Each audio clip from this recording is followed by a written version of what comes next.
Pada zaman dahulu kala, di tanah Jawa yang sawahnya hijau dan sungainya bening, hiduplah orang-orang desa yang menjaga adat seperti menjaga api di tungku. Di lereng rendah Gunung Kendeng, ada sebuah kampung bernama Tegal Wening. Kampung kecil yang diselimuti kabut tipis, setiap subuh dan harum jerami setiap senja. Rumah-rumahnya berdinding anyaman bambu, beratap genting tua, dan di belakangnya selalu ada dapur kayu yang menghitam karena asap. Di ujung jalan tanah, berdirilah sebuah rumah panggung sederhana dengan halaman luas, sumur batu, pohon sawo, serta sudut penjemuran padi yang selalu rapi. Di sanalah Wulandari tinggal bersama suaminya, Danarta, lelaki yang dulu dipandang rajin oleh banyak orang. Wulandari bukan perempuan yang banyak bicara, tetapi setiap langkahnya meninggalkan kebaikan yang pelan dan terasa lama. Sejak masih muda, ia bangun sebelum ayam jantan berkokok, menyalakan tungku, menanak nasi, menimba air, lalu menyiapkan bekal untuk Danarta pergi ke sawah. Bila musim hujan datang dan pematang menjadi licin, Wulandari tetap mengantarkan daun pisang, berisi nasi jagung, sampai ke tepi ladang. Orang desa berkata, perempuan itu seperti lampu minyak, kecil nyalanya, tetapi menjaga rumah dari gelap. Rumah panggung itu bukan rumah besar, namun bagi Wulandari, setiap tiangnya punya suara kenangan. Ayahnya dulu menanam tiang utama dengan doa. Ibunya menenun tikar pandan di serambi. Dan Wulandari kecil pernah tertidur di dekat dapur sambil mendengar bunyi hujan di genting. Ketika orang tuanya wafat, rumah itu jatuh ke tangannya sebagai warisan dan pesan terakhir. Ibunya pernah berkata, jaga rumah ini, nak. Sebab rumah yang dijaga dengan hati akan menjaga orang yang tinggal di dalamnya. Danarta datang ke rumah itu setelah menikahi Wulandari, membawa 2 pasang pakaian, cangkul tua, dan wajah yang waktu itu terlihat penuh harapan. Pada tahun-tahun pertama, ia tampak rajin membajak sawah sewaan dan membantu memperbaiki pagar bambu. Wulandari tidak pernah menghitung siapa yang memberi lebih banyak. Ia menjual gelang peninggalan ibunya ketika Danarta membutuhkan kerbau kecil untuk mengolah sawah. Ia juga menambal utang pupuk dengan upah menumbuk padi di rumah tetangga, sambil tetap tersenyum ketika Danarta pulang lelah. Musim demi musim lewat seperti air irigasi yang mengalir pelan. Sawah yang dulu sempit menjadi sedikit lebih luas, karena Wulandari pandai menyisihkan hasil panen. Namun orang desa lebih sering memuji Danarta. Sebab ia yang tampak berdiri di tengah sawah saat matahari meninggi. Wulandari tidak pernah membantah. Ia hanya menjemur gabah, menghitung karung di lumbung kecil, dan menukar sebagian beras dengan garam, minyak kelapa, serta kain. Baginya, nama suami yang baik adalah atap bagi rumah tangga, meski atap itu sering ia sanggah diam-diam. Di rumah itu ada sumur batu di sisi kiri halaman, dikelilingi lumut hijau dan bunga kenanga yang gugur setiap pagi. Wulandari biasa menimba air sambil mendengarkan suara lesung dari rumah jauh. Di sebelah sumur terdapat batu ceper tempat ibunya dulu mencuci beras. Setiap kali tangannya menyentuh batu itu, Wulandari merasa seakan masih ada seseorang yang menemaninya. Ia sering berbisik lirih, "Aku masih menjaga rumah ini, Mak," lalu kembali bekerja sebelum matahari naik dan bayang pohon sawo mengecil. Danarta mulai berubah setelah panen ke-7 sejak pernikahan mereka. Perubahannya tidak datang seperti badai, melainkan seperti rayap kecil yang diam-diam memakan kayu.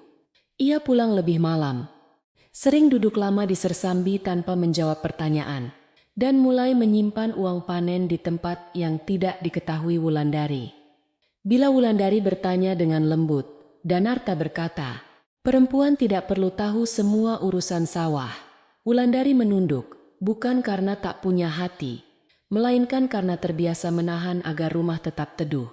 Pada suatu sore menjelang musim kemarau, angin dari sawah membawa debu halus ke halaman. Wulandari sedang menampi beras di dekat tempat penjemuran, ketika seorang perempuan asing berhenti di depan pagar. Perempuan itu memakai kebaya biru tua, membawa bakul kecil, dan di lehernya tersampir selendang kusam berwarna merah hati. Wajahnya manis, tetapi matanya terlalu sering memandang ke arah pintu rumah, seolah mencari seseorang yang sudah lama dikenalnya. Ia memberi salam pelan, lalu tersenyum seperti orang yang menyimpan pertanyaan. Wulandari meletakkan tampah dan membalas salam dengan sopan. Perempuan itu memperkenalkan diri sebagai Mirasi, pedagang kain dari desa sebelah yang kebetulan melewati Tegalwening. Suaranya halus, namun ada sesuatu yang membuat halaman terasa lebih dingin dari biasanya. "Apakah benar ini rumah Danarta?" tanyanya sambil menunduk sedikit. Wulandari menjawab, "Ini rumah keluarga saya, tetapi suami saya memang bernama Danarta." Mirasi mengangguk pelan, lalu jemarinya meremas ujung selendang merah hati yang tampak sudah lama dipakai. Mirasi tidak segera pergi. Ia memuji halaman yang bersih, sumur yang kuat, serta pohon sawo yang berbuah lebat. Wulandari tetap ramah, mengambilkan air minum dari kendi tanah dan mempersilakan perempuan itu duduk sebentar di bangku bambu. Namun, ketika angin mengangkat ujung selendang Mirasi, Wulandari melihat sulaman kecil berbentuk burung kuntul di tepinya. Sulaman itu anehnya mirip dengan pola yang dulu pernah dibuat Danarta pada kain pembungkus cangkul. Ketika mereka baru menikah dan hidup masih sederhana, hati Wulandari bergerak sedikit, tetapi wajahnya tetap tenang seperti permukaan sumur di pagi hari. Ia bertanya dari mana Mirasih mengenal nama Danarta.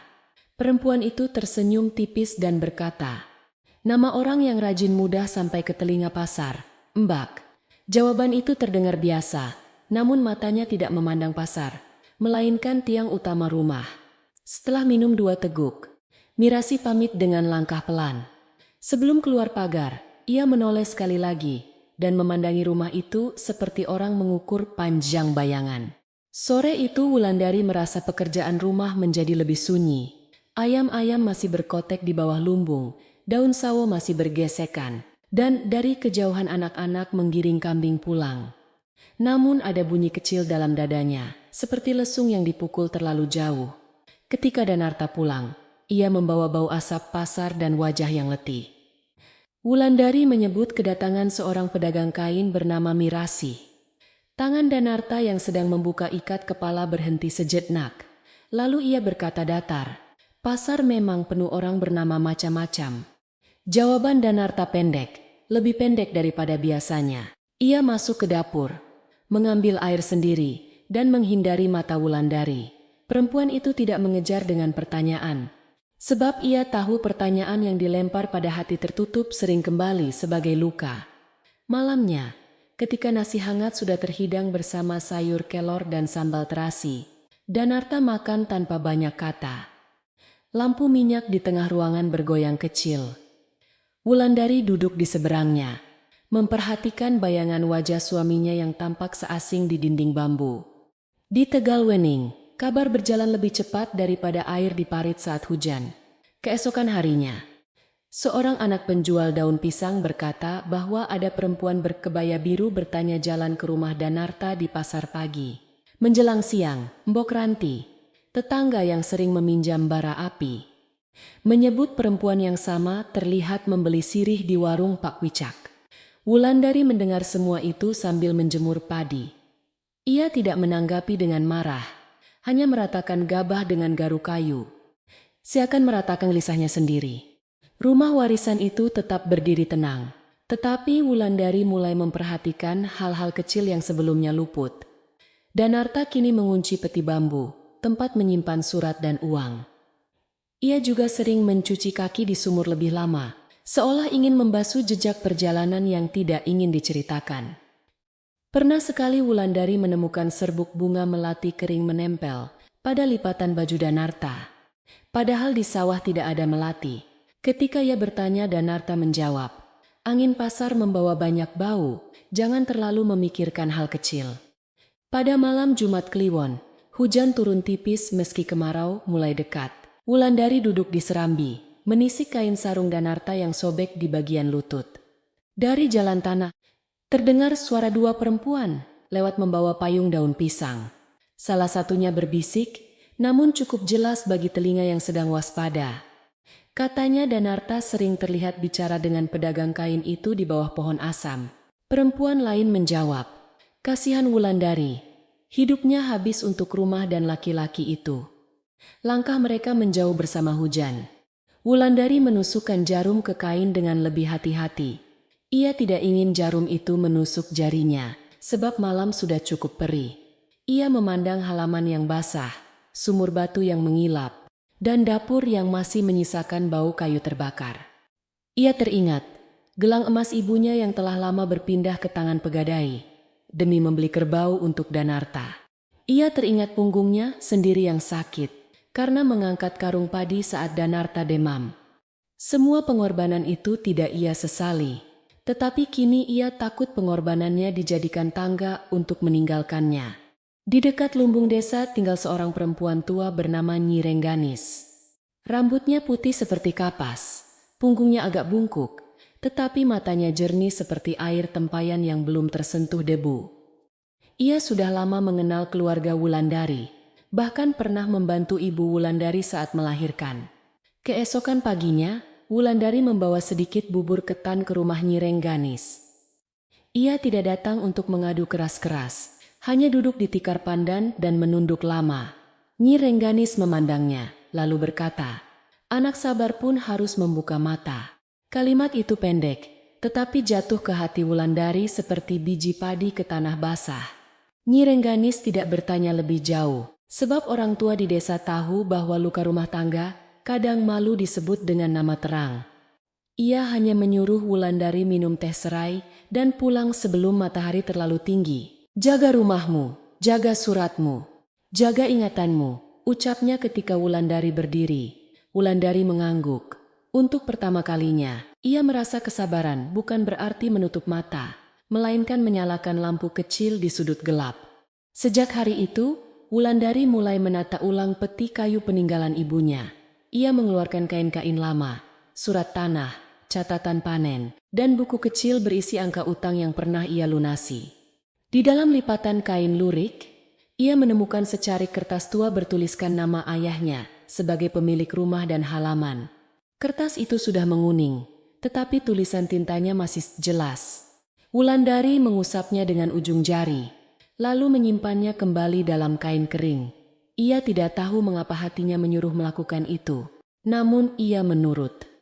Sore berikutnya, Mirasi datang lagi. Kali ini tidak membawa bakul kain, hanya selendang merah hati yang sama. Ia berdiri di dekat sumur, seolah sudah biasa berada di sana. Wulandari sedang mencuci beras ketika melihatnya. Mirasi tersenyum dan berkata, "Saya lewat lagi, Mbak, haus sedikit." Wulandari memberinya air, tetapi matanya menangkap cara Mirasi, memandangi batu ceper tempat mencuci beras.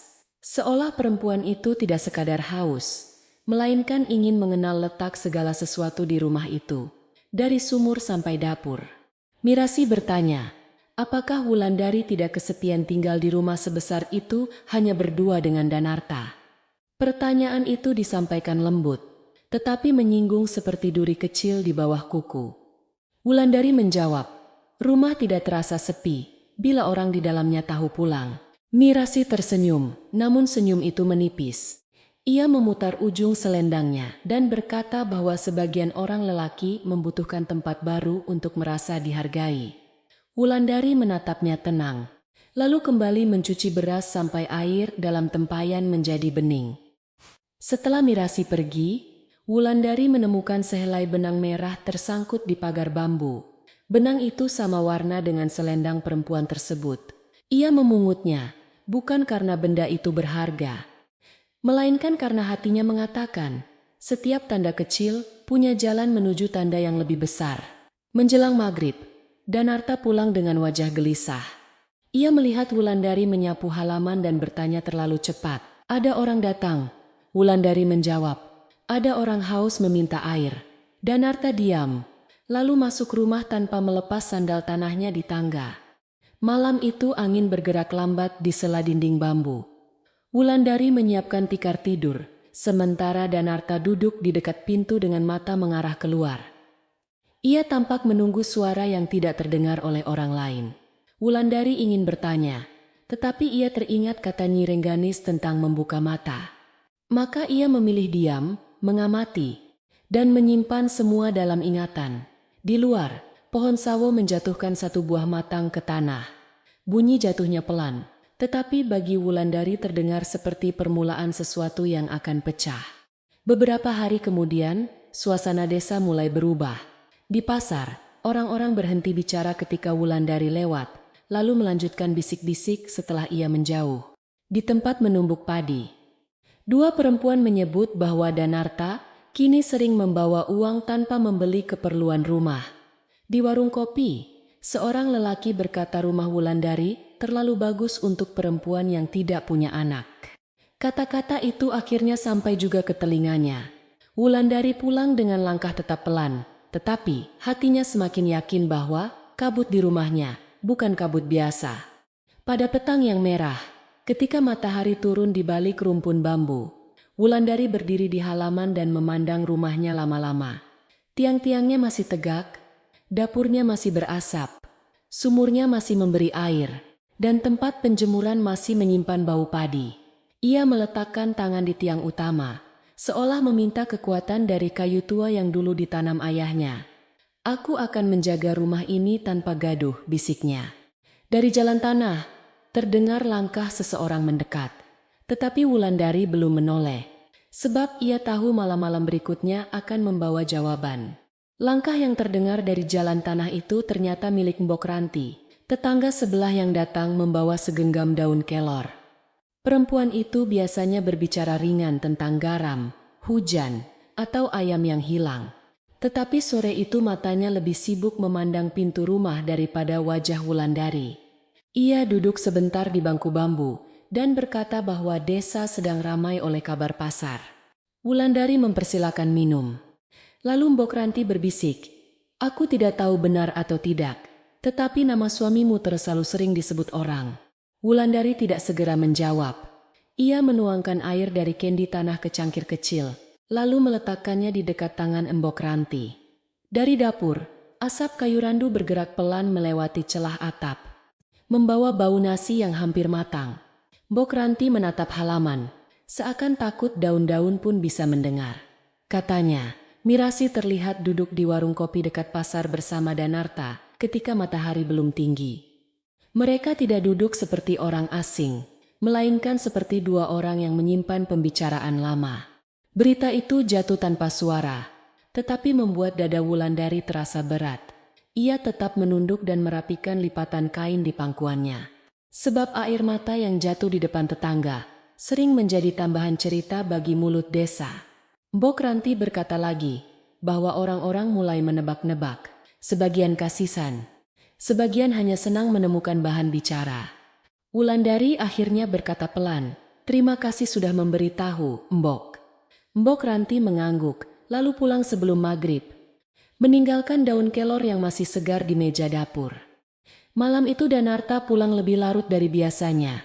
Kaki-kakinya berdebu, tetapi tangannya harum minyak kelapa yang biasa dipakai perempuan untuk rambut.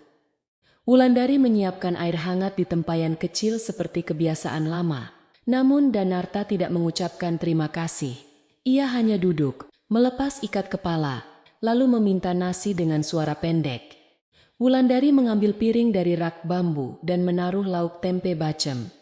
Di bawah cahaya lampu minyak, wajah Danarta tampak keras, seperti orang yang sudah menyiapkan jarak sebelum berbicara. Ketika mereka makan, Danarta tiba-tiba berkata bahwa hasil panen tahun itu tidak boleh lagi dipegang Wulandari. Ia mengatakan, perempuan terlalu mudah iba kepada tetangga yang meminjam beras, terlalu lambat menghitung untung, dan terlalu terikat pada rumah tua yang tidak menghasilkan uang. Wulandari mengunyah pelan, lalu menjawab bahwa selama ini beras tidak pernah kosong dan utang selalu terbayar. Danarta mengetuk lantai bambu dengan jarinya dan berkata, "Mulai besok, urusan uang biar aku yang mengatur, kau cukup mengurus dapur." Kata-kata itu tidak keras, tetapi menyingkirkan Wulandari dari tempat yang selama bertahun-tahun ia jaga.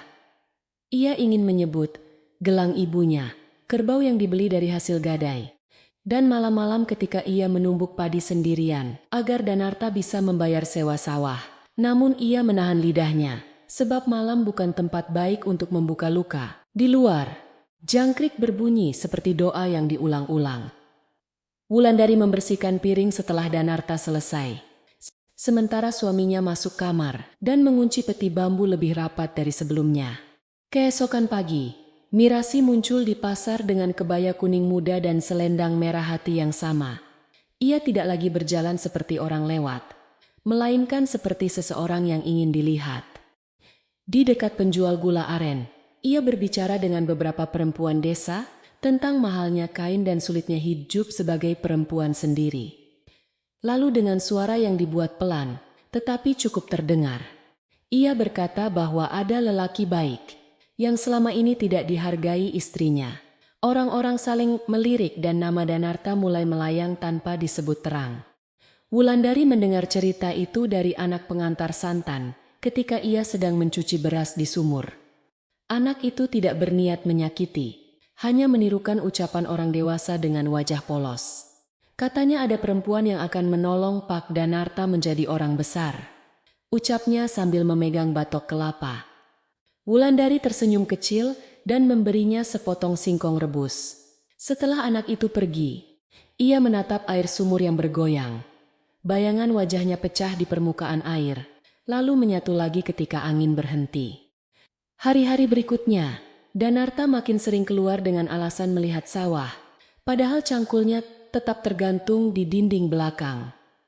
Ia membawa kantong kain kecil yang dulu biasa dipakai Wulandari untuk menyimpan uang belanja. Tetapi, kini kantong itu tidak pernah dibuka di hadapannya.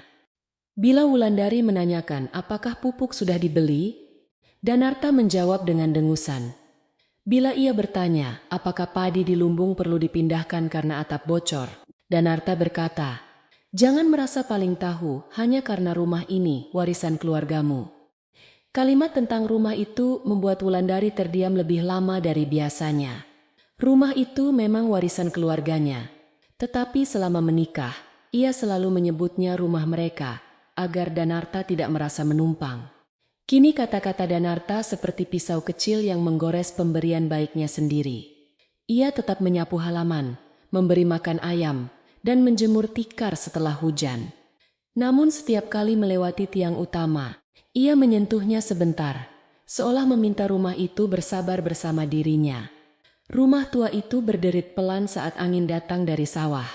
Pada suatu siang, ketika matahari menyengat halaman dan daun sawo tampak layu, seorang lelaki bernama Lurah Wirakanta datang ke rumah bersama dua petani. Mereka hendak membicarakan saluran air yang melewati batas sawah Danarta. Wulandari menyuguhkan teh pahit dan pisang rebus, lalu duduk agak jauh di dekat pintu dapur.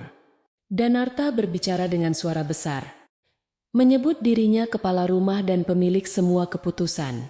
Ia berkata bahwa setelah panen raya, mungkin ia akan mengubah halaman belakang menjadi tempat penyimpanan kain dagangan. Lurah Wirakanta mengerutkan kening, tetapi tidak langsung menegur. Dua petani saling pandang, sebab semua orang tua desa tahu halaman belakang itu bagian dari tanah warisan Ibu Wulandari. Wulandari mendengar semuanya sambil menunduk, namun jari-jarinya menggenggam ujung kain. Danarta meliriknya sekali, seolah menantang agar ia membantah di depan orang. Wulandari memilih diam, bukan karena kalah, melainkan karena ia mulai paham bahwa Danarta sedang menanam kebohongan sedikit demi sedikit, berharap kebohongan itu tumbuh sebelum kebenaran sempat disiram. Sore harinya, Wulandari pergi ke lumbung desa membawa beras titipan untuk Nyi Rengganis. Perempuan tua itu sedang memilah gabah di tampah besar, duduk di bawah bayangan pohon asam yang daunnya bergerak malas. Wulandari membantu tanpa banyak bicara. Setelah beberapa lama, Nyi Rengganis berkata, "Kalau orang mulai mengganti nama tanah, simpanlah bukti sebelum tanah itu menangis." Wulandari mengangkat wajah. Tidak ada penjelasan panjang, tetapi kalimat itu cukup. Ia pulang membawa nasihat seperti membawa bara kecil yang dibungkus abu. Malamnya, ketika Danarta tertidur, Wulandari menyalakan lampu minyak lebih rendah dan membuka peti kayu peninggalan ibunya. Ia tidak menyentuh peti bambu milik Danarta yang terkunci, tetapi ia memeriksa semua miliknya sendiri. Surat tanah dibungkus kain putih, catatan panen disusun menurut musim, dan buku kecil utang diselipkan di bawah tikar pandan kering. Ia juga menemukan tanda gadai gelang emas ibunya, Masih tersimpan rapi, meski kertasnya rapuh. Pada tiap angka di kertas itu, ia seperti melihat kembali malam pengorbanan yang sunyi.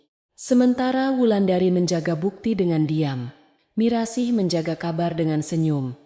Ia mulai menyapa orang desa seolah sudah menjadi bagian dari Tegal Wening. Di warung Pak Wicak, ia membeli gula untuk ibu-ibu yang duduk menganyam daun kelapa. Di dekat sumur umum, ia membantu seorang gadis mengangkat ember. Lalu bercerita bahwa seorang perempuan seharusnya tahu kapan memberi tempat kepada orang yang lebih mampu membahagiakan suami. Kata-katanya dibungkus kelembutan, tetapi isinya membuat beberapa orang menoleh ke arah rumah Wulandari. Tidak semua warga percaya. Pak Jatmara, lelaki tua yang tinggal di dekat pematang utara, pernah melihat Wulandari membawa beras saat keluarganya kelaparan di musim tikus. Ia tidak suka mendengar nama perempuan itu dijadikan permainan lidah. Ketika dua pemuda menyindir bahwa Danarta pantas mendapat istri yang lebih mengerti usaha, Pak Jatmara menatap mereka sambil bersandar pada tongkat. Ia berkata, "Orang yang tidak melihat akar jangan cepat menilai buah." Pemuda-pemuda itu tertawa kecil, tetapi tawa mereka menjadi pendek. Danarta sendiri tampak makin berani setelah kabar berpihak kepadanya di beberapa tempat. Ia mulai pulang membawa kain baru, bukan untuk Wulandari, melainkan untuk disimpan di peti bambu. Pernah Wulandari melihat ujung kebaya halus berwarna ungu, menyembul dari celah tutup peti. Ketika ia bertanya apakah kain itu pesanan orang, Danarta membentak bahwa ia tidak perlu mencampuri dagangan lelaki. Wulandari menutup mulutnya rapat-rapat. Di dapur, air rebusan singkong meluap sedikit, lalu padam ketika mengenai bara. Pada hari pasaran Legi, Wulandari pergi membeli garam dan minyak kelapa. Ia berjalan dengan bakul kosong melewati jalan tanah yang diapit pagar hidup. Di pasar, suara penjual bercampur dengan bau ikan asin, daun pisang, dan bunga kenanga. Ketika ia melewati los kain, ia melihat Danarta berdiri terlalu dekat dengan Mirasih di balik gulungan batik. Mirasih tertawa pelan, sementara Danarta menyerahkan kantong kain kecil yang dikenali Wulandari sebagai kantong uang panen. Mereka tidak melihatnya, atau pura-pura tidak melihatnya. Wulandari berhenti hanya sekejap, lalu melanjutkan langkahnya ke penjual garam. Kakinya terasa dingin meski tanah pasar panas oleh matahari. Penjual garam, seorang perempuan tua bermata sipit, memandangnya dengan kasihan yang tidak diucapkan. Wulandari membayar dengan keping uang kecil dari lipatan kainnya sendiri. Ia tidak menghampiri Danarta, tidak menegur Mirasih, dan tidak menangis di tengah pasar. Ia pulang lebih pelan dari biasanya, membawa garam yang ringan, tetapi merasa memikul batu besar di punggungnya. Di rumah, Wulandari menemukan pintu dapur terbuka dan beberapa karung gabah berpindah tempat. Bekas seretan karung terlihat dari lumbung kecil menuju serambi belakang. Ia memeriksa dengan hati-hati dan menyadari 3 karung padi terbaik telah hilang. Tidak ada pencuri yang merusak kunci, tidak ada jejak asing selain jejak sandal Danarta. Menjelang sore, suaminya pulang dan berkata bahwa ia menjual sebagian gabah untuk modal dagang. Wulandari bertanya mengapa tidak dibicarakan. Danarta menjawab, "Karena aku bukan buruhmu di rumah ini." Kata itu membuat udara di dapur terasa seberhenti.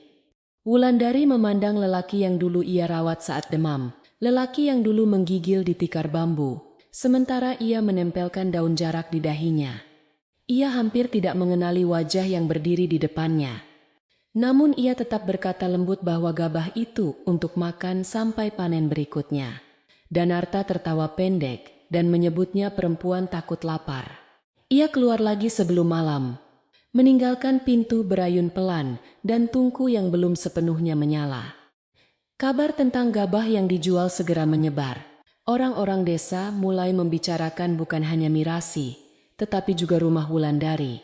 Ada yang berkata Danarta akan membuka usaha kain di halaman belakang. Ada yang berkata Mirasih akan tinggal di rumah itu sebagai saudara dagang. Ada pula yang lebih kejam, mengatakan, Wulandari mungkin akan dipulangkan ke kerabat jauh, karena tidak memberi anak. Wulandari mendengar potongan-potongan kabar itu dari arah sumur, pasar, dan jalan depan rumah. Ia merasa hidupnya menjadi tikar yang diinjak banyak kaki. Namun di tengah kabar buruk, masih ada tangan-tangan kecil yang datang tanpa suara. Mbok Ranti membawa daun singkong muda dan pura-pura berkata kebunnya terlalu banyak hasil. Pak Jatmara menitipkan seikat kayu bakar melalui cucunya. Seorang gadis penumbuk padi meninggalkan segenggam bunga kenanga di dekat sumur.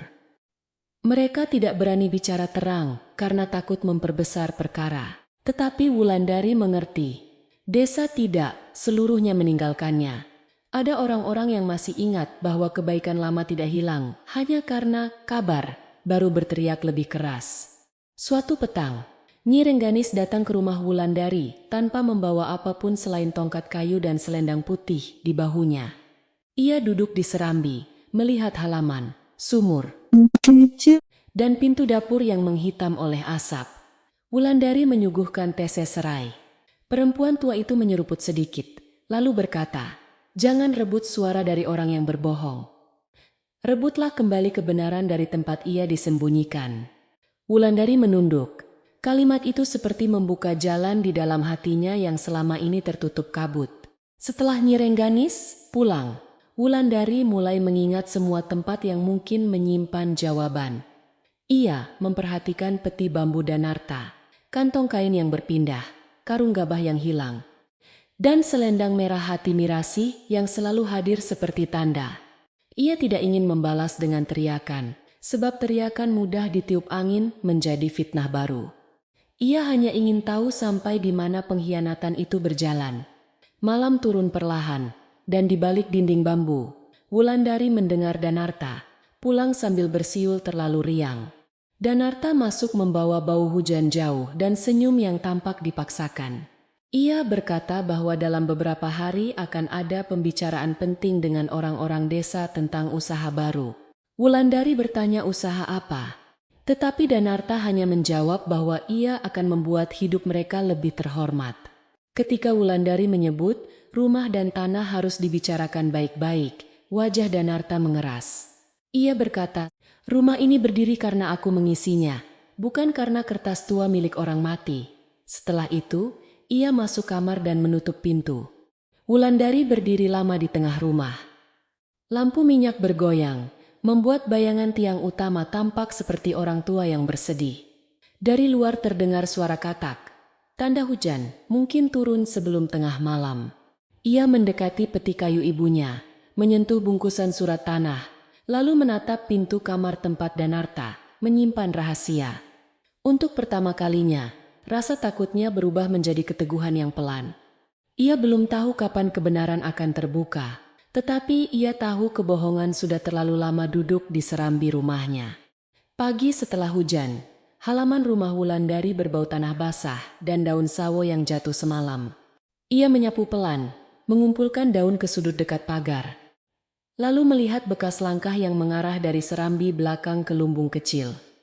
Bekas itu bukan bekas sandal Danarta saja, sebab ada tapak lain yang lebih kecil dan ujungnya runcing seperti sandal perempuan pasar. Wulandari berjongkok, menyentuh tanah yang masih lembek, lalu menghela napas. Ia tidak menangis, hanya menandai dalam ingatan bahwa rumahnya telah dimasuki rahasia. Danarta masih tidur ketika Wulandari masuk ke dapur. Di dekat tungku, ia melihat serpihan benang merah tersangkut pada bilah bambu tempat menggantung tampah. Warnanya sama dengan selendang Mirasi, merah hati yang mulai pudar, tetapi mudah dikenali. Wulandari mengambil benang itu dan menyimpannya dalam lipatan kain kecil bersama benang sebelumnya. Benda sekecil itu mungkin tidak berarti bagi orang lain. Tetapi bagi perempuan yang rumahnya sedang diguncang, benang bisa menjadi jalan untuk mengikuti kain yang lebih besar. Menjelang siang, Danarta keluar dengan wajah dibuat biasa. Ia berkata akan melihat saluran air di sawah selatan, tetapi cangkul dan capingnya tetap tergantung di dinding. Wulandari menyiapkan bekal, singkong rebus dan garam. Namun Danarta menolaknya dengan alasan sudah kenyang. Setelah ia pergi, Wulandari menunggu hingga suara langkahnya hilang di jalan tanah. Baru kemudian ia berjalan ke serambi belakang, memperhatikan bekas seretan karung yang belum sepenuhnya terhapus hujan. Jejak itu berhenti di dekat pagar, tempat rumput tampak rebah. Di antara rumput yang rebah, Wulandari menemukan sepotong tali goni yang masih berbau gabah baru. Tali itu bukan milik lumbungnya, sebab simpulnya berbeda dari simpul yang biasa ia ikat. Ia menyimpannya juga, lalu menutup pintu lumbung kecil dengan hati-hati. Dari kejauhan, suara lesung terdengar lambat, seperti seseorang menumbuk padi sambil menahan kantuk. Wulandari merasa dunia tetap berjalan biasa. Padahal di dalam rumahnya ada sesuatu yang sedang bergerak diam-diam. Ia kembali ke dapur dan menanak nasi seperti hari-hari lain. Sore itu Pak Jatmara datang membawa sekeranjang kecil ubi. Lelaki tua itu tidak langsung berbicara tentang kabar desa, hanya duduk di bawah pohon sawo dan memandangi halaman. Wulandari menyuguhkan air hangat. Setelah minum seteguk, Pak Jatmara berkata, "Aku pernah melihat ayahmu menanam tiang rumah ini dengan tangannya sendiri. Jadi jangan biarkan orang lain mengganti cerita." Wulandari menunduk. Kalimat itu tidak panjang, tetapi cukup membuat dadanya yang sejak pagi sesak menjadi sedikit lapang, seperti jendela yang dibuka. Pak Jatmara kemudian bercerita pelan tentang masa lampau, ketika ayah Wulandari membeli kayu jati dari desa seberang dan membangun rumah itu sebelum Wulandari lahir.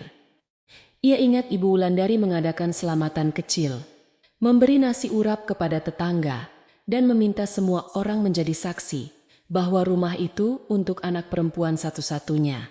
Wulandari mendengar dengan mata basah, tetapi air matanya tidak jatuh. Ia meminta Pak Jatmara mengingat baik-baik cerita itu, sebab suatu hari mungkin suara orang tua lebih kuat daripada 100 bisik pasar. Pada malam berikutnya, Danarta pulang membawa bungkusan kain yang disembunyikan di bawah bajunya. Wulandari melihatnya dari sela dapur, tetapi pura-pura sedang meniup bara. Danarta masuk kamar dan membuka peti bambu dengan kunci kecil yang digantung di pinggang. Suara tutup peti berderit pelan, lalu terdengar bunyi kertas digeser dan keping usang saling bersentuhan. Wulandari tidak mendekat.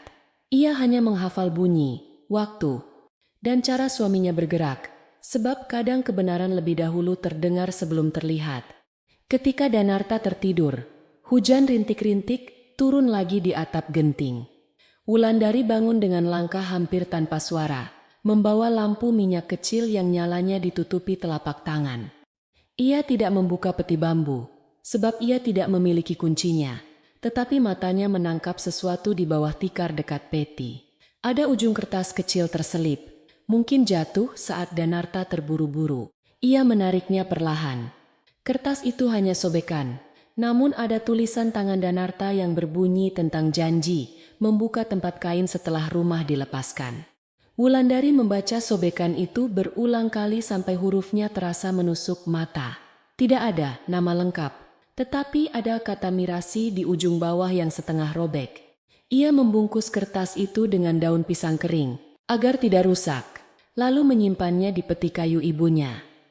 Tangannya bergetar, bukan karena takut tertangkap, melainkan karena akhirnya ia melihat bentuk dari gelisahnya. Selama ini pengkhianatan terasa seperti asap. Malam itu, asap mulai menjadi abu yang bisa disentuh dan ditunjukkan.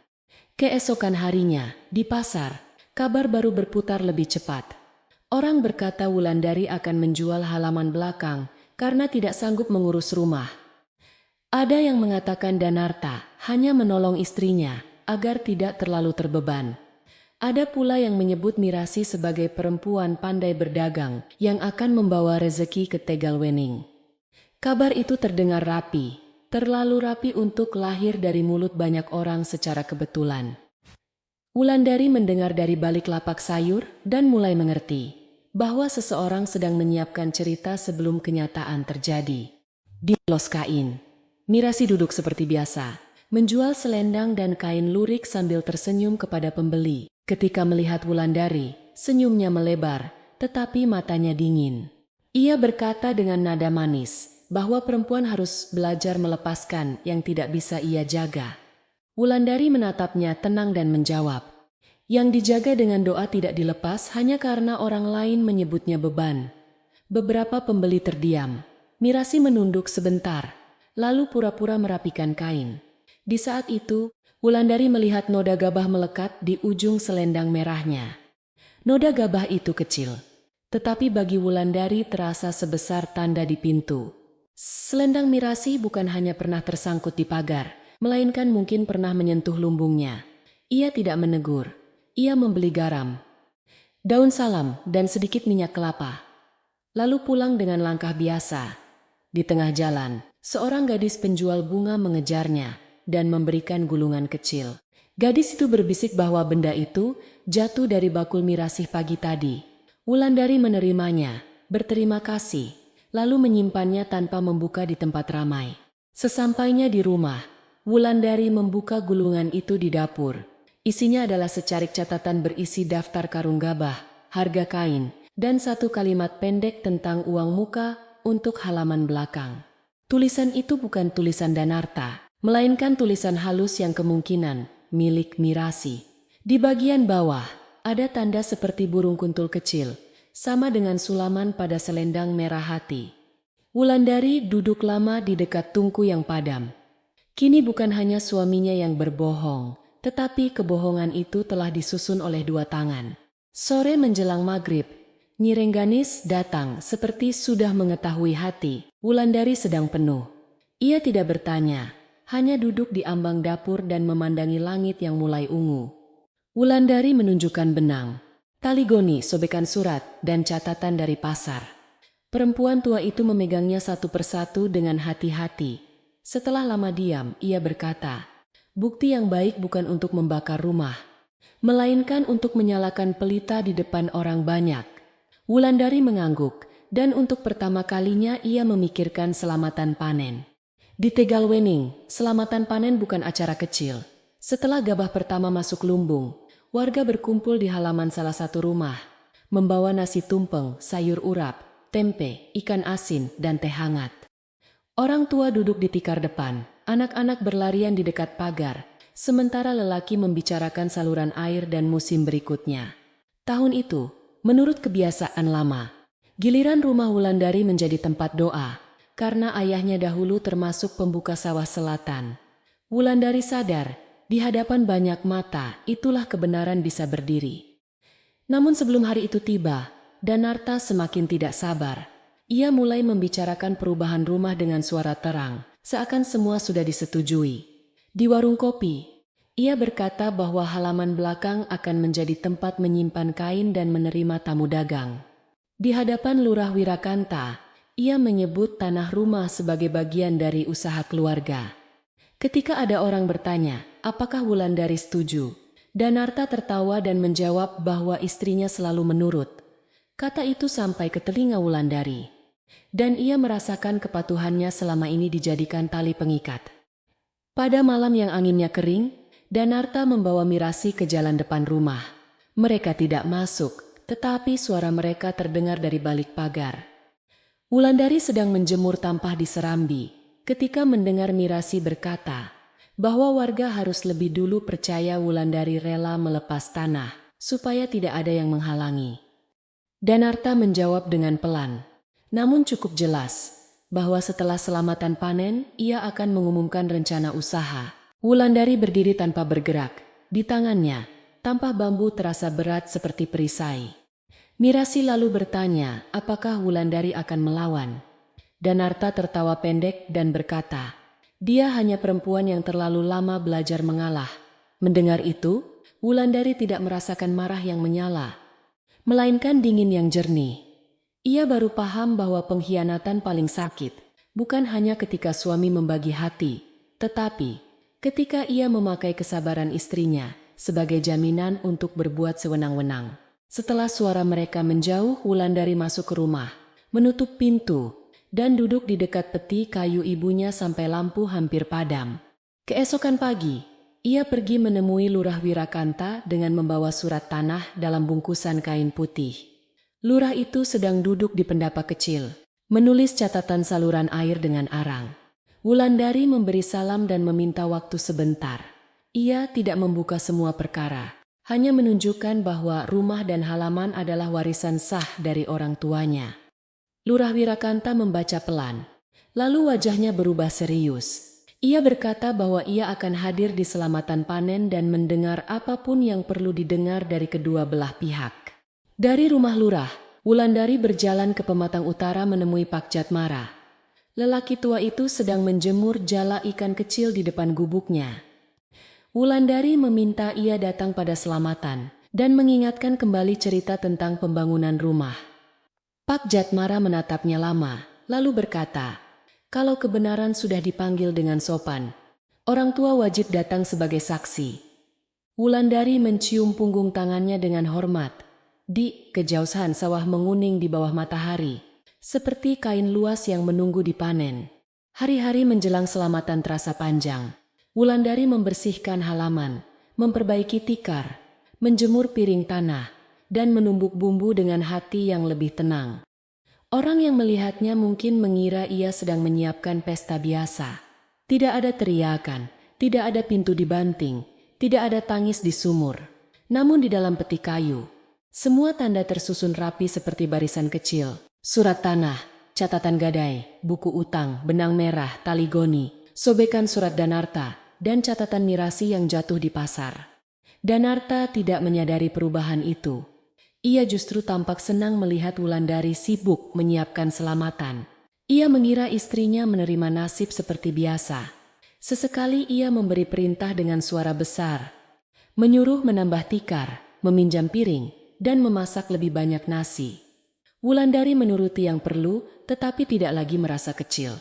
Setiap kali Danarta bicara seolah rumah itu miliknya, Wulandari hanya mengangguk pelan. Anggukan itu bukan tanda kalah, melainkan tanda bahwa ia sedang menunggu waktu yang tepat agar orang lain mendengar sendiri. Mirasi pun semakin berani. Ia datang membawa 2 gulung kain dan berkata kepada beberapa perempuan bahwa kelak halaman Wulandari akan ramai dengan pembeli. Ia menyebut dirinya hanya membantu Danarta, tetapi caranya berdiri di dekat sumur membuat beberapa tetangga merasa tidak enak. Mbok Ranti melihat Wulandari tetap menyuguhkan air kepada tamu itu dan hampir menangis karena kasihan. Namun Wulandari hanya berkata, "Air boleh diberikan kepada siapa saja, Mbok, tetapi rumah tidak boleh diserahkan kepada dusta." Mbok Ranti menunduk, mengerti tanpa bertanya lagi.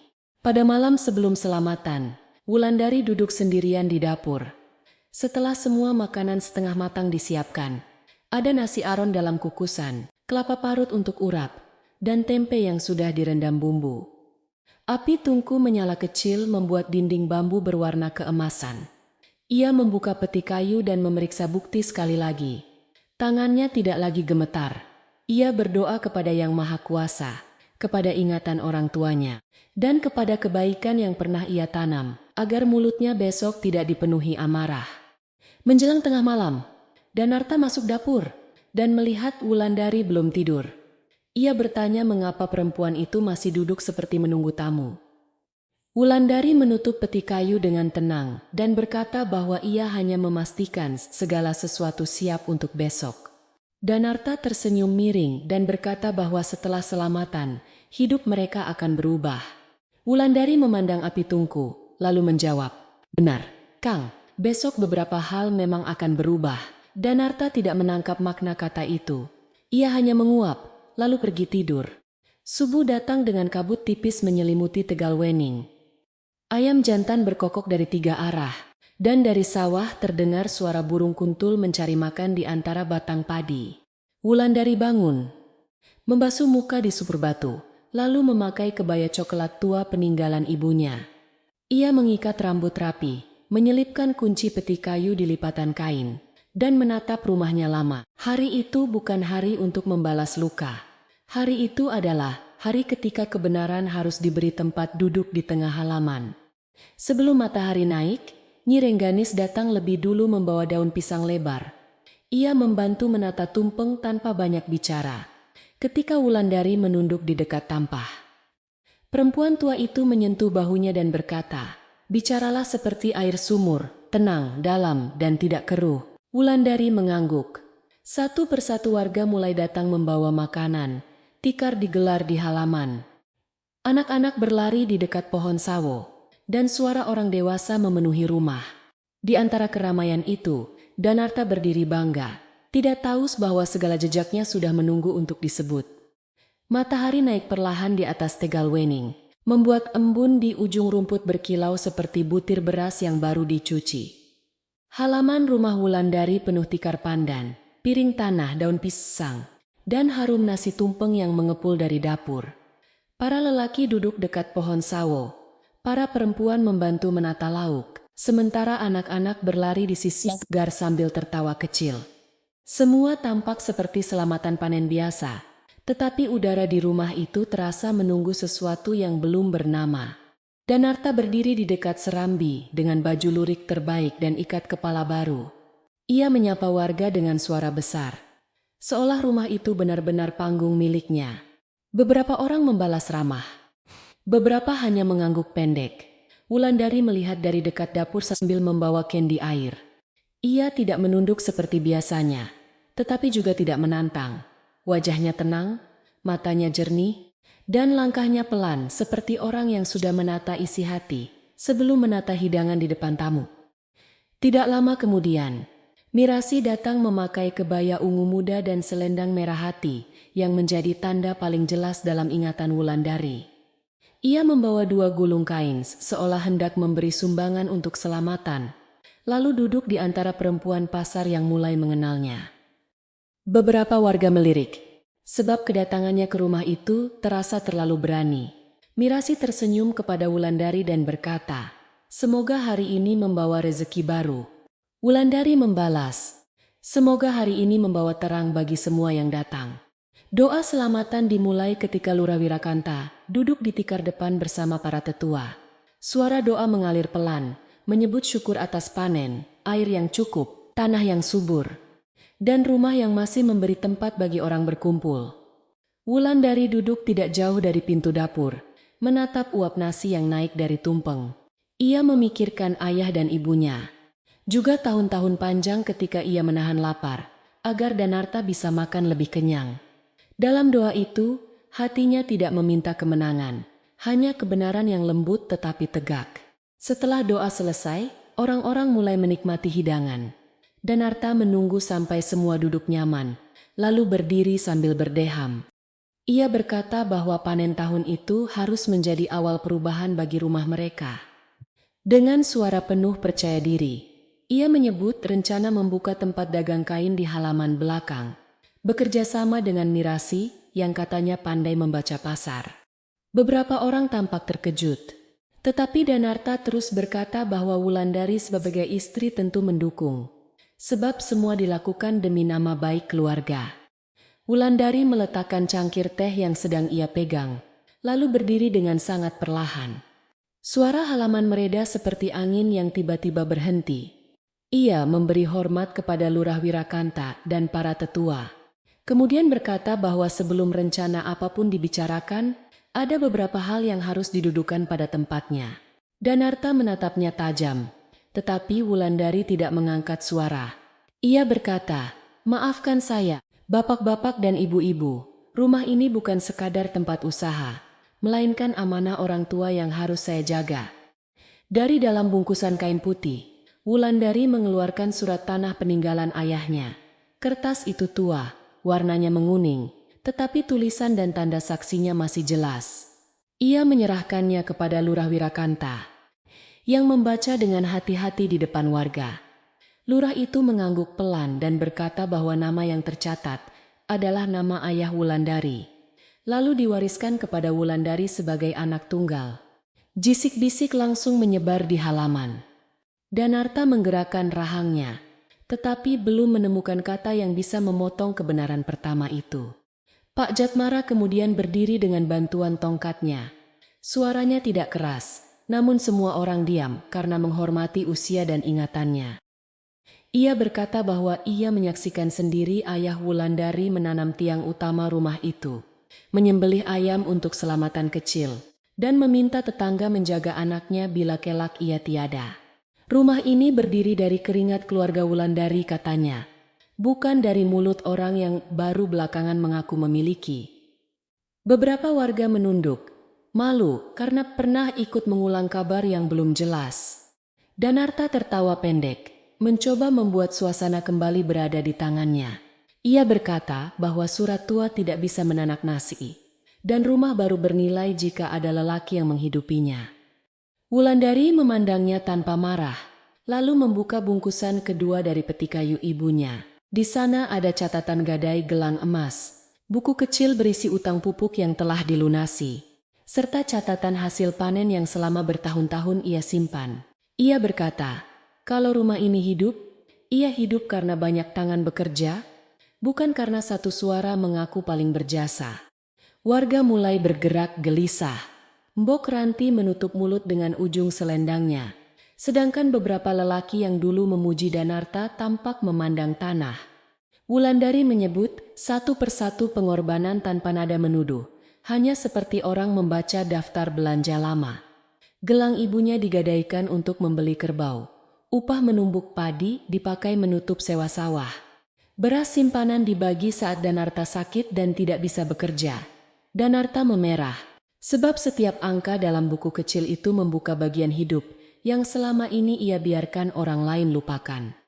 Mirasi mulai merapikan selendangnya, tetapi Wulandari belum selesai. Ia mengeluarkan benang merah, tali goni, dan catatan karung gabah yang ditemukan setelah lumbung kecil berkurang isinya. Ia tidak menuduh dengan teriakan, melainkan bertanya kepada Danarta di depan semua, orang mengapa gabah terbaik dijual tanpa musyawarah, dan mengapa catatan harganya berada pada kertas milik Mirasi. Danarta menjawab bahwa itu urusan dagang. Namun suaranya kehilangan ketegasan, seperti bambu basah yang tidak mampu dibunyikan keras. Mirasi berdiri dan berkata bahwa ia hanya pedagang yang hendak membantu orang desa mendapat rezeki. Ia menuduh Wulandari cemburu dan takut suaminya dihargai orang lain. Beberapa orang hampir percaya, karena kata-kata Mirasi tersusun halus. Namun gadis penjual bunga yang dulu menemukan gulungan catatan maju dengan ragu. Ia berkata bahwa catatan itu jatuh dari bakul Mirasi di pasar pagi.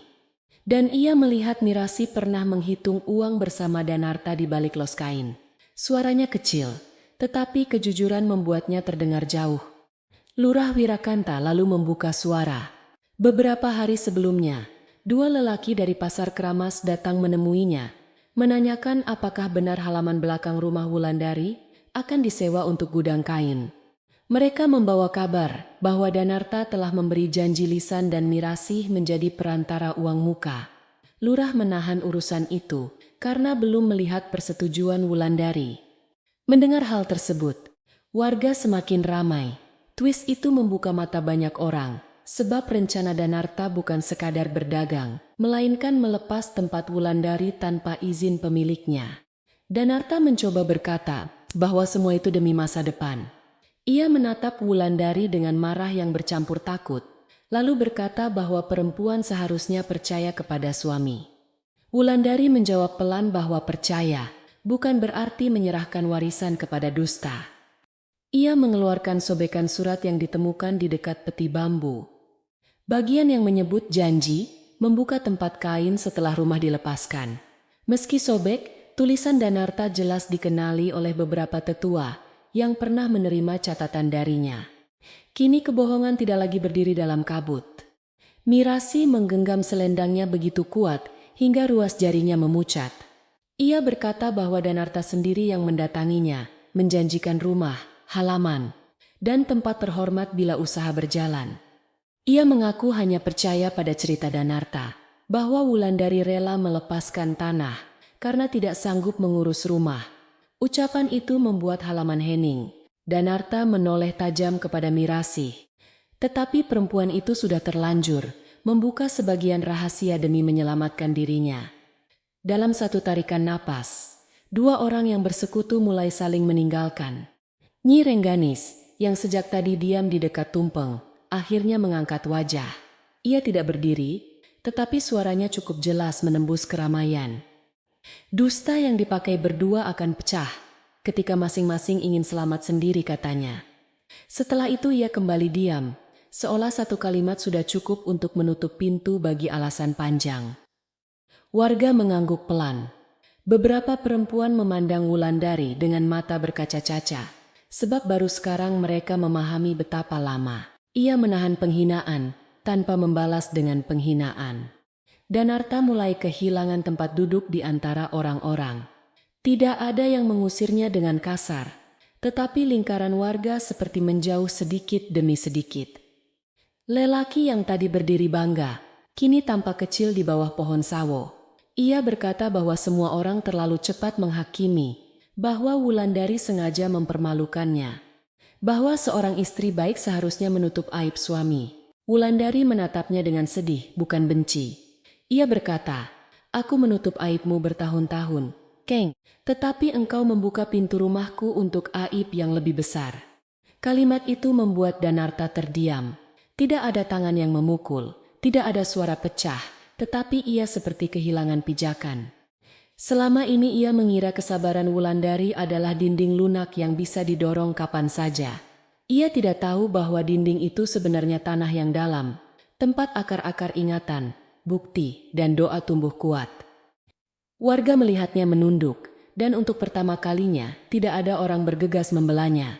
Bahkan beberapa sahabat warung kopinya hanya memalingkan wajah, malu oleh pujian yang pernah mereka berikan. Mirasi mengambil 2 gulung kainnya dan melangkah menuju pagar. Sebelum pergi, ia menoleh kepada Danarta berharap ada kata yang menahannya, tetapi Danarta sendiri sedang runtuh dalam diam. Lurah Wirakanta berkata bahwa urusan uang muka harus diselesaikan di balai desa, dan selama itu Mirasi tidak boleh lagi menyebarkan kabar tentang rumah Wulandari.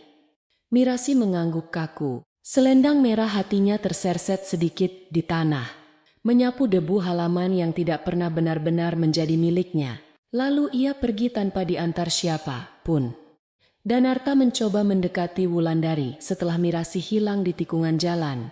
Ia berkata lirih bahwa ia khilaf, bahwa godaan dagang membuatnya lupa, bahwa rumah tangga tidak perlu hancur karena kesalahan yang bisa diperbaiki. Wulandari tidak mundur, tetapi juga tidak menerima tangannya. Ia menjawab bahwa yang hancur bukan karena satu kesalahan, melainkan karena pengorbanan seumur hidup dijadikan alas untuk menginjaknya. Suaranya tetap lembut, namun di dalam kelembutan itu ada batas yang tidak bisa dilewati lagi oleh Danarta. Lurah Wirakanta kemudian menetapkan di depan warga bahwa rumah, halaman, sumur, dan lumbung kecil tetap milik Wulandari sesuai surat warisan. Gabah yang dijual harus diganti dari bagian panen Danarta sendiri.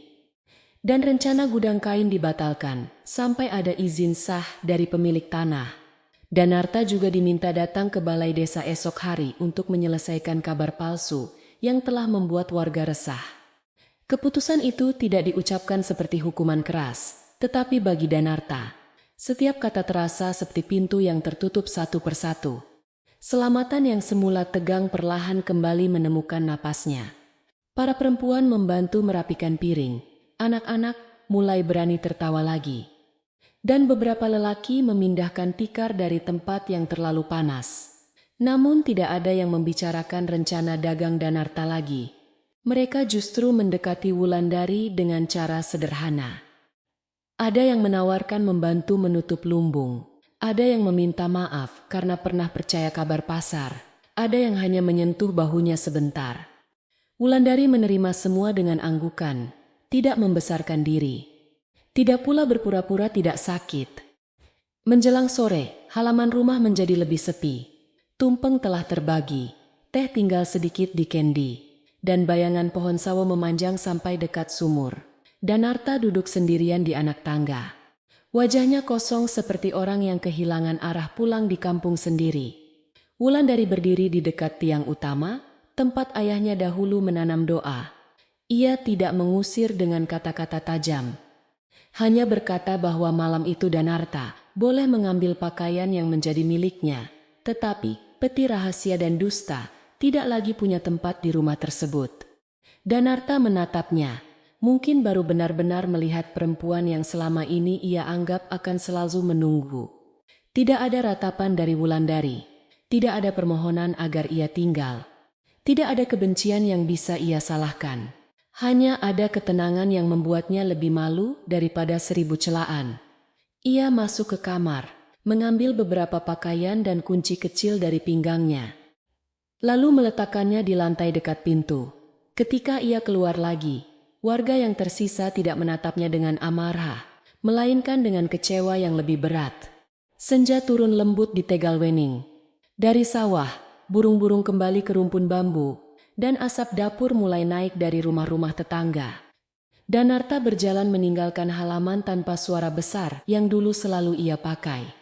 Mirasi sudah tidak tampak di jalan, dan rencana gudang kain tinggal menjadi kabar yang patah sebelum sempat berdiri.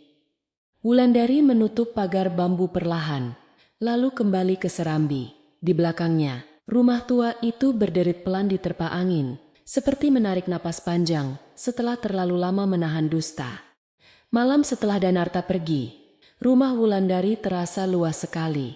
Bukan karena dindingnya bertambah, melainkan karena suara dusta sudah tidak lagi duduk di sudut-sudutnya. Lampu minyak menyala di dekat tiang utama. Cahayanya lembut menyentuh lantai bambu. Sejak pagi diinjak banyak kaki. Wulandari duduk di serambi dengan kedua tangan di pangkuan, mendengarkan suara jangkrik dan gelegak kecil air di tempayan. Ia tidak merasa menang seperti orang mendapat hadiah, tetapi merasa lelah seperti sawah setelah panen panjang. Nyi Rengganis belum pulang, sebab perempuan tua itu memilih tinggal sampai malam benar-benar turun. Ia duduk tidak jauh dari Wulandari, membetulkan lipatan selendang putih di bahunya. Di dapur, sisa arang masih menyala merah, dan bau kelapa parut bercampur daun salam tertinggal di udara. Lama mereka diam, sampai Nyi Rengganis berkata, "Rumah yang baru lepas dari gaduh, jangan langsung diisi kata-kata banyak." Wulandari mengangguk, lalu menatap halaman yang kini kosong dari tikar dan bisik-bisik. Mbok Ranti datang membawa semangkuk sayur bening yang masih hangat. Ia tidak banyak bicara, hanya berkata bahwa Wulandari belum makan sejak maku, dan tubuh tidak boleh dilupakan, meski hati sedang retak. Wulandari menerima mangkuk itu dengan senyum kecil. Mereka makan bertiga di serambi, bukan pesta. Hanya nasi sisa selamatan, sayur bening, tempe dingin dan teh serai. Namun suapan pertama membuat Wulandari sadar bahwa hidup masih berjalan dari hal kecil, dari nasi yang ditelan perlahan, dan tangan tetangga yang tetap datang.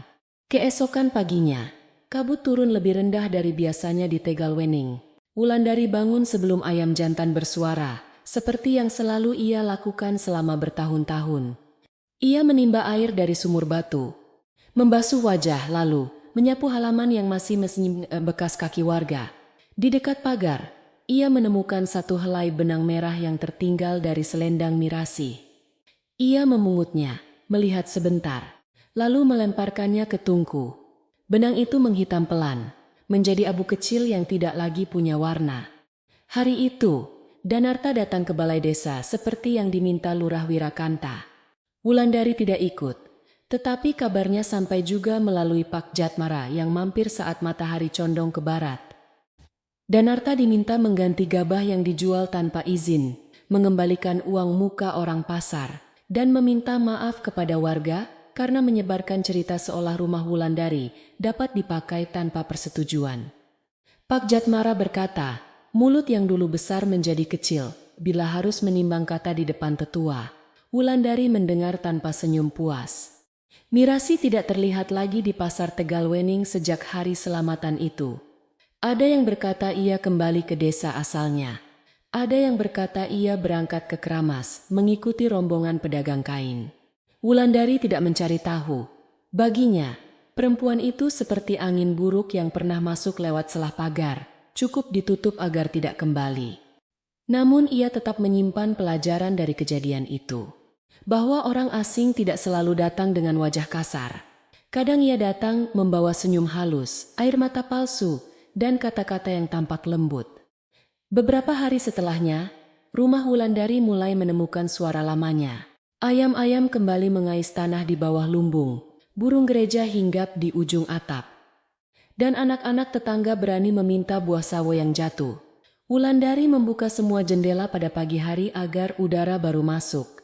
Ia membersihkan peti kayu ibunya, menyusun surat tanah, catatan panen, dan bukti lama dalam kain yang lebih kering. Tidak ada lagi rahasia yang ia sembunyikan karena takut, hanya kenangan yang dijaga agar tidak mudah diputar oleh mulut orang. Pada sore ketiga, Danarta datang ke depan pagar membawa bungkusan pakaian lain yang tertinggal. Wajahnya kusut, kumisnya tidak rapi, dan matanya tidak berani menatap halaman terlalu lama. Wulandari keluar dengan langkah tenang. Danarta berkata bahwa ia menyesal dan tidak punya tempat menginap selain rumah sepupu jauh. Suaranya pelan, berbeda dari suara yang dulu memerintah di dapur. Wulandari menjawab bahwa penyesalan harus berjalan lebih jauh daripada kata-kata. Ia memberinya air dari kendi, tetapi tidak membuka pintu rumah lebih lebar. Danarta menerima air itu dengan tangan bergetar. Ia melihat sumur, pohon sawo, dan serambi tempat ia pernah duduk seperti pemilik tunggal. Mungkin baru saat itulah ia memahami bahwa segala yang ia anggap mudah digenggam ternyata berdiri karena pengorbanan orang lain. Ia berkata, "Aku kehilangan semuanya, Wulan." Wulandari menatapnya dengan mata letih. Lalu menjawab, "Yang hilang darimu bukan rumah ini lebih dulu, Kang, melainkan rasa hormat kepada orang yang menjaganya." Danarta menunduk, dan angin sore melewati mereka tanpa suara keras. Setelah Danarta pergi lagi, Wulandari masuk ke dapur dan menyalakan tungku. Ia memasak nasi dalam periuk tanah, membuat sambal bawang, dan menghangatkan sayur kelor dari mbok ranti. Dapur terasa lebih lapang, tetapi juga sedikit asing.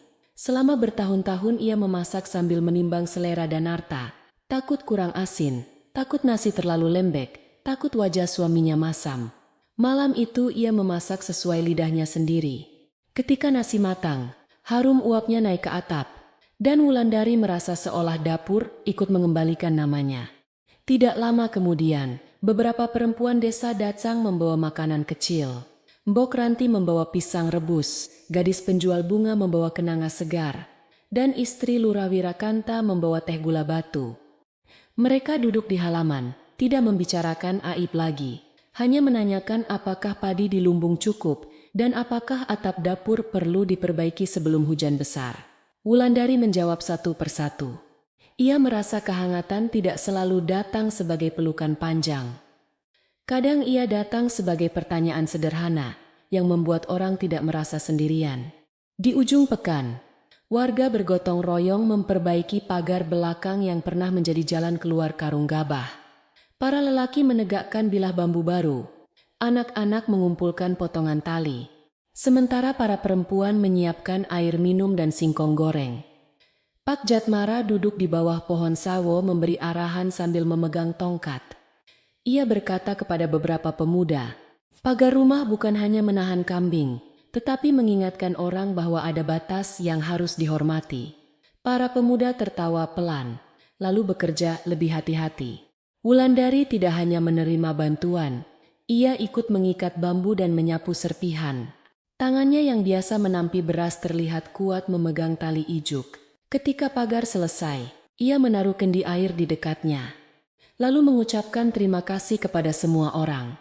Tidak ada upacara besar, tidak ada ucapan panjang, namun pagar baru itu membuat halaman terasa kembali utuh. Pada malamnya, saat angin lewat dari arah sawah, bilah bambu mengeluarkan bunyi pelan, seperti penjaga tua yang berjanji, tidak akan mudah dibuka oleh dusta. Hari-hari berikutnya membawa kesibukan kecil yang menenangkan. Wulandari menjemur padi yang tersisa, menambal tikar pandan, membersihkan rak bumbu, dan menanam kunyit di dekat dapur. Ia juga mulai menulis catatan panen dengan lebih rapi, bukan karena takut lagi, tetapi karena ia tahu ingatan yang baik memerlukan tempat. Setiap angka ditulis dengan tangan mantap. Setiap karung dicatat asal dan gunanya. Ia tidak ingin hidupnya dikuasai curiga, namun ia juga tidak ingin kebaikan berubah menjadi kebutaan seperti masa lalu. Danarta makin jarang terlihat di Tegalwening. Kabar dari balai desa mengatakan ia bekerja sebagai buruh angkut di pasar Kramas untuk membayar uang yang harus dikembalikan. Tidak ada yang mengejeknya terang-terangan, tetapi orang-orang tidak lagi menepuk bahunya di warung kopi. Tempat duduknya dalam musyawarah saluran air diberikan kepada petani lain yang lebih jujur. Bagi Danarta, Kehilangan itu mungkin lebih pahit daripada kehilangan nasi. Sebab dulu ia hidup dari pandangan hormat yang ternyata dibangun di atas pengorbanan Wulandari. Suatu senja, Wulandari pergi ke pematang utara membawa sedikit nasi dan lauk untuk Pak Jatmara.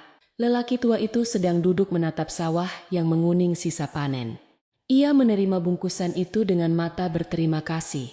Wulandari berkata bahwa ia tidak ingin terus hidup dalam cerita pengkhianatan. Tetapi ia juga tidak tahu bagaimana menamai hari-hari baru. Pak Jatmara mengunyah sirih perlahan, lalu berkata, "Hari baru tidak perlu diberi nama dulu, cukup dijalani sampai langkahmu tidak gemetar." Wulandari menyimpan kalimat itu dalam hati. Pada malam bulan separuh, Nyi Rengganis menginap di rumah Wulandari. Mereka menanak nasi lebih sedikit, membakar ikan asin di atas bara, dan menyeduh teh melati dari bunga yang dikeringkan. Di Serambi, mereka mendengar suara anak-anak mengaji dari surau kecil dan bunyi kentongan ronda di kejauhan. Wulandari bertanya apakah hati bisa benar-benar pulih setelah lama dipakai menahan. Nyi Rengganis menatap uap teh, lalu berkata, "Hati seperti periuk tanah, retaknya tidak hilang, tetapi masih bisa menanak nasi bila dijaga dari api yang salah." Wulandari tersenyum tipis mendengar itu. Ia memandangi tangannya sendiri, tangan yang pernah memberikan hampir segalanya kepada lelaki yang akhirnya mengkhianatinya. Anehnya, ia tidak menyesal pernah menjadi baik. Ia hanya menyesal pernah membiarkan kebaikan tidak memiliki pagar. Mulai malam itu, ia berjanji kepada dirinya sendiri untuk tetap lembut, tetapi tidak lagi mudah disingkirkan. Ia akan memberi air kepada yang haus, nasi kepada yang lapar, dan bantuan kepada yang membutuhkan. Namun pintu rumahnya hanya terbuka bagi orang yang menghormati kebenaran. Musim hujan datang sebulan kemudian. Air jatuh di genting tua dengan irama yang membuat orang mudah mengantuk. Sawah kembali berkilau, parit-parit penuh, dan halaman Wulandari menjadi lembab oleh bau tanah. Ia memperbaiki sudut atap yang bocor bersama Embok Ranti dan 2 pemuda desa. Di dapur, ia menggantung jagung kering agar tidak dimakan tikus. Ketika hujan deras turun, Wulandari duduk dekat tungku, sambil menambal kain lama. Rumah itu tidak mewah, tetapi setiap bunyi kayunya terasa lebih jujur daripada sebelumnya. Pada suatu pagi yang dingin, seorang anak kecil bertanya kepada ibunya, mengapa Pak Danarta tidak lagi tinggal di rumah besar dekat pohon sawo. Ibunya menoleh ke arah Wulandari yang sedang menimba air. Lalu menjawab pelan bahwa orang yang tidak menghargai rumah akan kehilangan tempat berteduh. Wulandari mendengar, tetapi tidak menegur. Ia hanya mengangkat ember dan menuangkan air ke tempayan. Kata-kata itu bukan untuk membuat Danarta hina selamanya, melainkan agar anak-anak desa kelak memahami bahwa pengkhianatan memiliki harga yang tidak bisa dibayar dengan senyum. Lambat laun, orang desa berhenti membicarakan perkara itu sebagai kabar panas. Mereka kembali membahas padi, hujan, harga garam, ayam yang bertelur, dan anak yang akan menikah. Namun nama Wulandari disebut dengan nada berbeda. Bukan lagi hanya kasihan, melainkan hormat. Bila ada perempuan muda datang meminta nasihat, Wulandari tidak mengajarinya membenci suami atau mencurigai semua orang. Ia hanya berkata, "Sayangi rumahmu, sayangi keluargamu, tetapi jangan lupa menyayangi dirimu sendiri." Perempuan muda itu pulang dengan mata yang lebih terang. Pada malam terakhir musim panen, Wulandari membuat makan kecil di rumah. Tidak ramai seperti selamatan, hanya Nyi Rengganis, Mbok Ranti, Pak Jatmara, Lurah Wirakanta, dan beberapa tetangga dekat. Mereka duduk di halaman yang sudah kering, di bawah lampu minyak yang digantung pada tiang bambu. Ada nasi hangat, sayur lodeh, sambal terasi, ikan asin, dan teh gula batu. Mereka makan pelan sambil mendengar angin melewati daun sawo. Tidak ada yang menyebut Danarta, tetapi semua tahu rumah itu telah melewati badai tanpa perlu roboh. Setelah makan, Pak Jatmara meminta izin pulang lebih dulu karena lututnya mudah dingin. Nyi Rengganis membantu merapikan piring, meski Wulandari melarangnya bekerja terlalu banyak. Mbok Ranti mencuci cangkir di dekat sumur sambil bersenandung lirih. Adegan itu sederhana, namun bagi Wulandari terasa seperti kain robek yang dijahit pelan-pelan. Bekasnya masih ada, tetapi kain itu kembali bisa dipakai menutup tubuh dari angin malam. Ia berdiri di pintu dapur, melihat orang-orang yang tersisa, dan hatinya terasa hangat, tanpa harus penuh. Ketika semua tamu pulang, Wulandari menutup pagar bambu, memeriksa tungku, lalu duduk sebentar di serambi. Bulan menggantung di atas atap, dan sumur batu memantulkan cahaya pucat. Ia menyentuh tiang utama, seperti kebiasaannya dulu, tetapi bisikannya kali ini berbeda. Ia berkata, "Aku masih menjaga rumah ini, Mak. Tetapi sekarang aku juga menjaga diriku." Angin malam bergerak pelan, membawa harum kenanga dari sudut halaman. Wulandari memejamkan mata sebentar, bukan untuk menangis, melainkan untuk merasakan damai yang pulang perlahan. Jauh di jalan desa, kentongan ronda berbunyi 3 kali, menandakan malam sudah aman. Di rumah-rumah lain, lampu minyak mulai dipadamkan, dan suara orang bercakap berubah menjadi bisik kantuk. Rumah Wulandari tetap berdiri tenang, dengan dapur yang bersih, lumbung yang terkunci, sumur yang dingin, dan halaman yang disapu rapi. Tidak semua luka menjadi hilang, tetapi tidak semua luka harus menguasai sisa hidup. Sejak malam itu, orang Tegalwening sering berkata pelan, rumah yang dijaga dengan pengorbanan tidak akan runtuh, hanya karena dikhianati seorang suami.